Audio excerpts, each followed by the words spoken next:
इस कहानी की शुरुआत में हम गौर को देखते हैं जो अपने हाथों में अपनी बेटी को लिए कहीं भटक रहा होता है।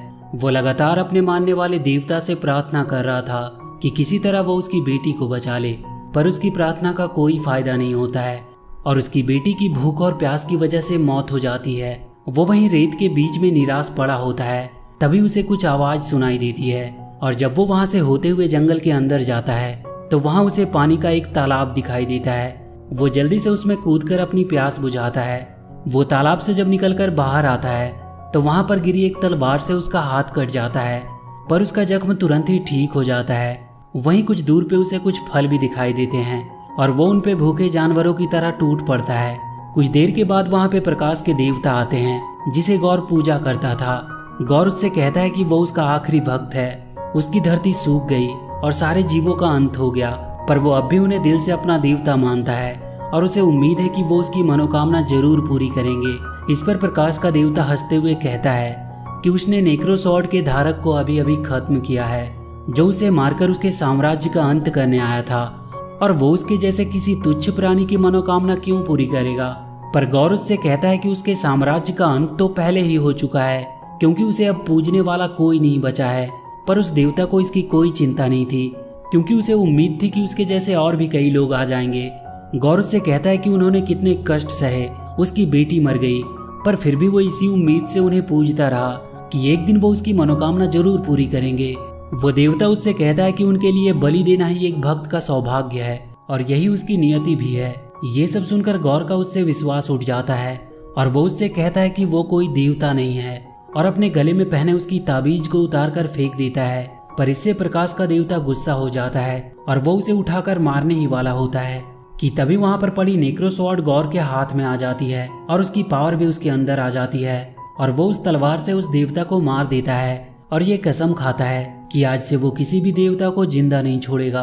अगले सीन में हम थॉर को देखते हैं जो एक पेड़ के नीचे बैठकर ध्यान लगा रहा होता है। वहीं कॉर्क कुछ लोगों को थॉर की कहानियां बता रहा था कि कैसे वो बचपन से ही उन लोगों के लिए लड़ता आया है जो खुद नहीं लड़ सकते, और फिर कैसे वो जेन फॉस्टर से मिला, पर जल्दी वो दोनों अलग भी हो गए। उसके माँ बाप, भाई और हर कोई जो उससे प्यार करता था सब बिछड़ गए या तो मारे गए, पर उसने दूसरों के लिए लड़ना नहीं छोड़ा। उसने गार्डियंस ऑफ गैलेक्सी के साथ टीम बना करके बहुत सी लड़ाइयाँ लड़ी, पर फिर भी वो अपने अकेलेपन को दूर नहीं कर पाया। और जब भी कोई बस उसे इतना कहता कि उसे उसकी जरूरत है, वो तैयार हो जाता। तभी वहाँ पर थॉर के पास क्वेल आता है जो उसे एक लड़ाई के लिए चलने को कहता है। थॉर तुरंत वहाँ से एक प्लेनेट पे पहुँचता है जहाँ गार्डियंस पहले ही किसी फोर्स से लड़ाई कर रहे होते हैं।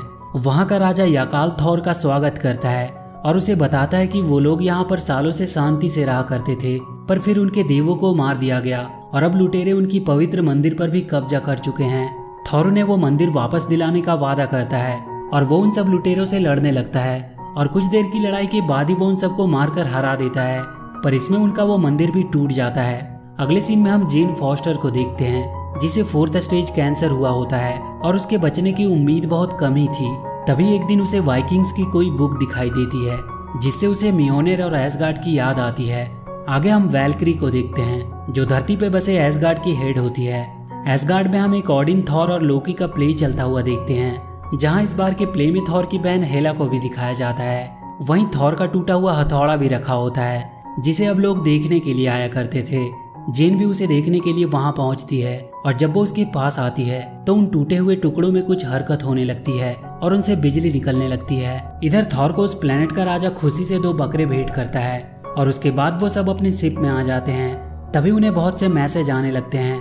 कई सारे प्लेनेट से लोग थॉर को मदद के लिए बुला रहे होते हैं क्योंकि कोई है जो उनके देवों को मार रहा है।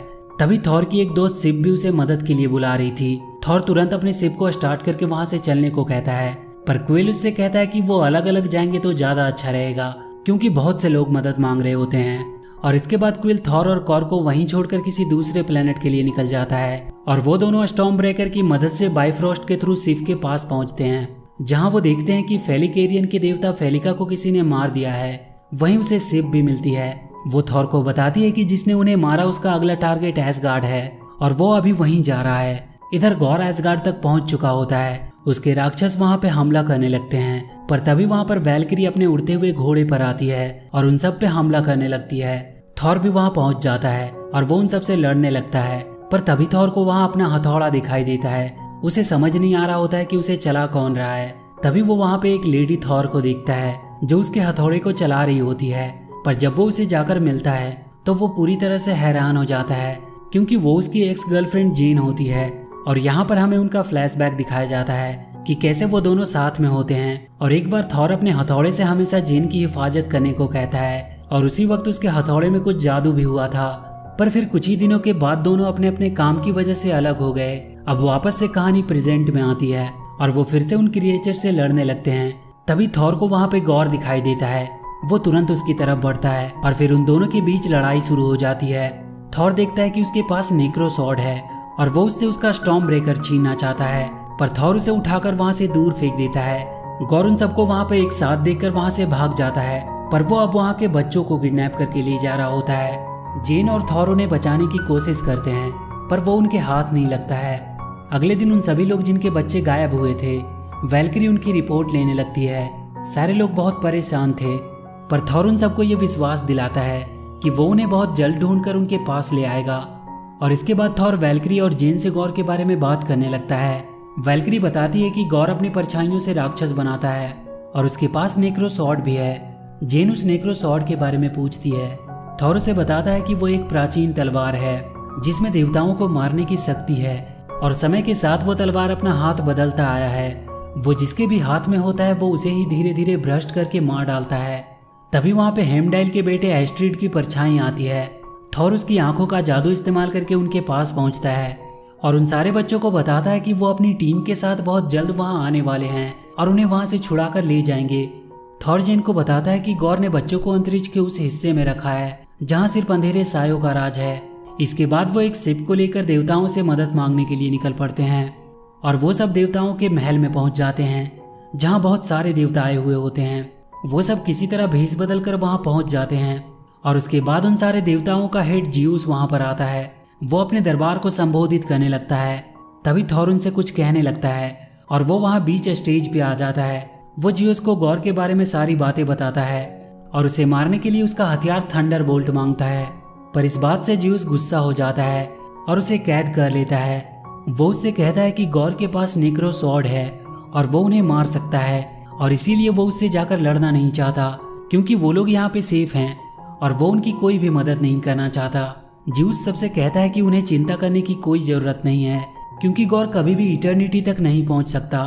इटर्निटी ब्रह्मांड में मौजूद सबसे शक्तिशाली जीव है और उस तक सबसे पहले पहुंचने वाले की हर इच्छा पूरी होती है, और अगर गॉर वहां तक पहुंच गया तो वो एक ही झटके में सारे देवताओं को खत्म कर सकता है। जियूस थॉर और उसके साथी को वहीं कैद कर लेने को कहता है क्योंकि उनके यहाँ से जाने की वजह से गॉर भी वहाँ आ सकता है और फिर वहाँ के सारे देव खतरे में पड़ सकते हैं। पर वैल्किरी और जेन उन सब पर हमला करने लगती है। थॉर भी अपने जंजीर तोड़ देता है और उनसे लड़ने लगता है। तभी जियूस अपने थंडरबोल्ट से कॉर्ग पे हमला कर देता है जिससे कॉर्ग वहीं बिखर कर ढेर हो जाता है। ये देखकर थॉर को बहुत गुस्सा आता है और जब जियूस उस पर हमला करता है तो वो उसके थंडरबोल्ट को पकड़कर उसकी तरफ जोर से फेंकता है जिससे वहीं पर उसकी मौत हो जाती है। थॉर देखता है कि कॉर्ग का हेड अभी भी जिंदा है। वो उसे उठा लेता है और अपने शिप को अंदर बुलाता है। वैल्किरी वहां ऊपर जाकर थंडरबोल्ट ले लेती है और फिर सब वहां से निकल जाते हैं। अब वो सब गॉर के प्लेनेट की तरफ बढ़ रहे होते हैं। वहीं थॉर जेन से कहता है कि वो अब भी उससे प्यार करता है। जेन उसे बताती है कि उसे कैंसर है और वो मर रही है। थॉर को ये सुनकर बहुत दुख होता है, पर वो जेन से कहता है कि तुम जितने भी दिन जियो अच्छे से जियो और वो उसके साथ हमेशा खड़ा रहेगा। जेन उससे कहती है कि वो मरने से पहले उन बच्चों को बचाकर वापस लाना चाहती है। और कुछ देर बाद वो सब गॉर के उस अंधेरे प्लेनेट पे पहुंच जाते हैं। वहाँ चारों तरफ सिर्फ अंधेरा ही था और वो बच्चे भी वहाँ से गायब होते हैं। जेन को वहाँ कुछ पोस्टर मिलते हैं जिनमें स्टॉर्म ब्रेकर के थ्रू इटर्निटी तक पहुँचने का जरिया दिखाया गया होता है। वो समझ जाती है कि गॉर स्टॉर्म ब्रेकर को पाना चाहता है, इसीलिए वो तुरंत उसे उठाकर वहाँ से कहीं दूर फेंक देती है। और तभी वहाँ पर गॉर आता है। जेन उसके ऊपर हमला करती है, पर वो उन सबको अपने पावर से कैद कर लेता है और थॉर से स्टॉर्म ब्रेकर देने को कहता है और वो जेन और वैल्किरी को मारने लगता है। थॉर के पास अब कोई रास्ता नहीं था। वो स्टॉर्म ब्रेकर को बुला लेता है और वहाँ चारों तरफ जोरदार बिजली गिरती है। गॉर अपने क्रिएचर्स को बनाने लगता है और इसके बाद वो थॉर से लड़ने लगता है। वैल्किरी और जेन उसके क्रिएचर से लड़ रहे होते हैं और एक समय ऐसा आता है जब गॉर वैल्किरी को थंडरबोल्ट से मारकर घायल कर देता है। जेन उसे तुरंत वहां से निकालने को कहती है। थॉर गॉर को रोकते हुए स्टॉर्म ब्रेकर से घर ले जाने को कहता है और इसके तुरंत बाद वहां पे बाइफ्रोस्ट खुल जाता है। पर गॉर स्टॉर्म ब्रेकर को छीनने में कामयाब रहता है और इधर वो तीनों धरती पे वापस आ जाते हैं। जेन की भी हालत बहुत खराब होती है क्योंकि उसका कैंसर उस पर हावी हो रहा था। उसे हॉस्पिटल में भर्ती कर दिया जाता है और थॉर उसे अब वो हथौड़ा उठाने से मना करता है क्योंकि वो जितनी बार उसे उठाती है उसका शरीर कमजोर होता जाता है और वो कैंसर से हारती जा रही थी। थॉर उसे जल्दी वापस आने का बोल के वहां से चला जाता है। वैल्किरी भी उसके साथ नहीं जा सकती थी क्योंकि वो भी घायल थी।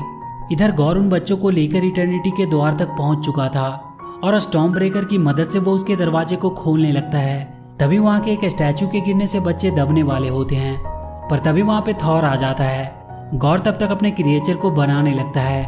थॉर उन सब बच्चों में अपनी पावर डाल देता है और वो सब उन क्रिएचर से लड़ते हुए आगे बढ़ने लगते हैं। थॉर जाकर गॉर से लड़ने लगता है पर उसके सामने वो कमजोर पड़ रहा था और इधर हॉस्पिटल में जीन को भी बेचैनी हो रही होती है। वो अपने हथौड़े की तरफ देखती है। इधर गौरव थॉर को मारने ही वाला होता है कि तभी वैल्किरी की घोड़े पे बैठ के वहां पे जेन आती है और उसे बचा लेती है। हालांकि थॉर उसे देखकर बहुत दुखी होता है क्योंकि उसे पता था कि इसके बाद वो जिंदा नहीं बच पाएगी। जेन जाकर गौर को रोकती है और थॉर तब तक स्टॉर्म ब्रेकर को वहां से हटाने की कोशिश करता है और उसे हटाकर वो एस्ट्रिड को उसके थ्रू सारे बच्चे को घर पहुंचाने को कहता है। एस्ट्रिड सारे बच्चों को लेकर घर की तरफ निकल पड़ता है। थॉर अब भी गौर से लड़ रहा होता है। तभी जेन अपने हथौड़े से उसकी तलवार के 2 टुकड़े कर देती है और फिर वो उसे पूरी तरह खत्म कर देती है। पर जेन अब बहुत घायल हो चुकी थी। इटर्निटी का दरवाजा तब तक खुल चुका था और गौर तब तक धीरे धीरे उस तक पहुंच भी जाता है। वो इटर्निटी से अपने लिए वरदान मांगने ही वाला होता है कि थॉर उसे रोककर समझाने की कोशिश करता है कि ये सब करके भी उसे शांति नहीं मिल पाएगी। वो उसे एक बार अपनी बेटी के बारे में सोचने को कहता है। वो कहता है कि क्या वो नहीं चाहता कि वो वापस उसके पास आ जाए। ये बोलकर थॉर घायल पड़ी जेन के पास आ जाता है क्योंकि अब वो मर रही होती है। गौर भी अपनी बेटी को याद करके रोने लगता है। वो थॉर से कहता है कि वो मर रहा है और अगर उसकी बेटी फिर से जिंदा भी हो गई तो उसका ख्याल कौन रखेगा। जेन उससे कहते हैं कि थॉर उसकी देखभाल करेगा और इसके बाद गौर इटर्निटी से अपनी बेटी को वापस मांग लेता है और अपनी बेटी की गोद में ही अपना दम तोड़ देता है। जेन भी मरने से पहले थॉर को अपनी लाइफ खुल के जीने को कहती है और उस बच्ची का देखभाल करने को कहती है। इसके बाद हम उन सारे बच्चों को अपने माँ बाप से मिलते हुए देखते हैं और वैल्किरी उन सबको लड़ने की ट्रेनिंग दे रही होती है। थॉर को अब जीने का मकसद मिल चुका था और वो गौर की बेटी का अच्छे से ख्याल रख रहा होता है। गौर की बेटी में भी सुपर पावर्स होती है और वो भी थॉर के साथ मिलकर उन लोगों के लिए लड़ने लगी जो खुद के लिए नहीं लड़ सकते। और लास्ट में हमें दिखाया जाता है कि जियोस अभी तक मरा नहीं था। वो कह रहा होता है कि पहले लोग उनसे डरते थे और अपने लिए रहम की भीख मांगते थे जब वो आकाश की तरफ देखते थे, ये सोचे बिना कि वो सुन भी रहे हैं या नहीं। पर आज जब वो लोग ऊपर आकाश में देखते हैं तो वो सुपर हीरोज को देखना चाहते हैं। देवता तो जैसे उनके लिए मजाक बन गए हैं, पर अब उन्हें फिर से भय का एहसास होगा जब थॉर आसमान से नीचे गिरेगा। वो अपने बेटे हरक्यूलिस को ऐसा करने का ऑर्डर देता है और इसी के साथ ये मूवी यहीं पर खत्म हो जाती है। तो वीडियो अगर अच्छी लगी हो तो please do like and share the video and please subscribe to my channel and press that bell icon.